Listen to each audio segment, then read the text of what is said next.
A quick disclaimer before we start. To warn you that this is not to be used as a training video, as I'm not an instructor, and at the time of this video I don't even have a pilot's license.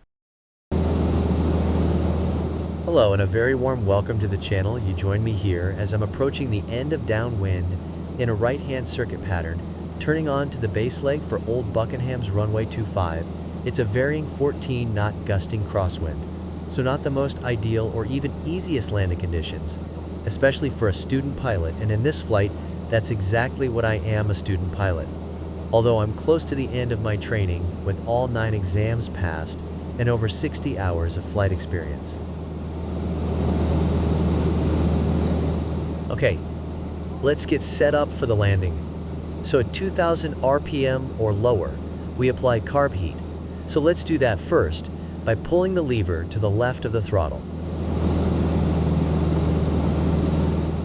And now we reduce the power to slow the airspeed to within the white arc. The white arc is the safe speed to deploy flaps. When the indicated airspeed is in the white arc, we can lower the first stage of flaps by pushing the white lever down. This is located to the right of the red mixture lever. Now we apply the second stage of flaps, maintaining an airspeed of 70 knots. I'm applying a little nose-up elevator trim to take the back pressure off the yoke, which helps with maintaining the required indicated airspeed.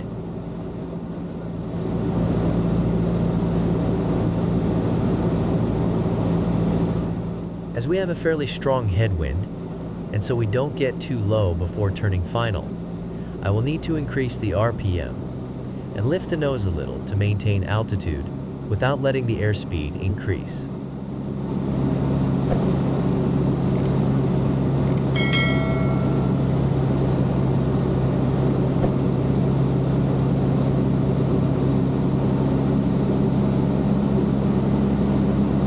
Old Buckenham circuit pattern is very wide as it has to go around Aerobat. This is because it's prohibited to fly over Aerobat at circuit pattern height. It's actually that wide, we even just pop outside Old Buckingham's ATZ on downwind. Because of this, it makes base leg very long, and on top of that, the strong headwind makes our ground speed slower, resulting in a base leg that takes a while to complete.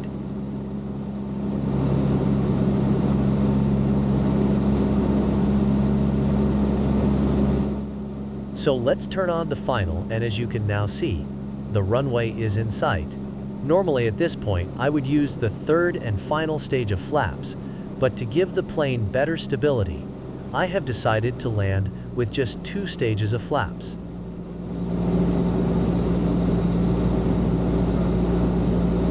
We are now aiming for an indicated airspeed of 65 knots. As I feel we are a little high, I will reduce the RPM and lower the nose to maintain airspeed, and this will increase our descent rate. As there is a fairly strong crosswind, and to stop us getting pushed off course, we have to point the nose into the wind. This is also known as crabbing. This concrete pad just under the nose now, that runs just about to the start of the runway, normally houses stacks of hay bales which are about 50 feet tall. It feels better on the approach without them there.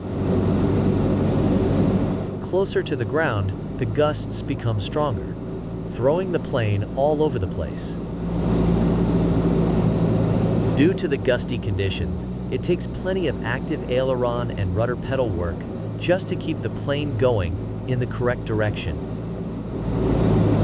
The crosswind landing technique I chose to do was to point the nose into wind and straighten it just before touching down. Keeping the nose into wind keeps the plane heading in a runway direction rather than getting blown off course.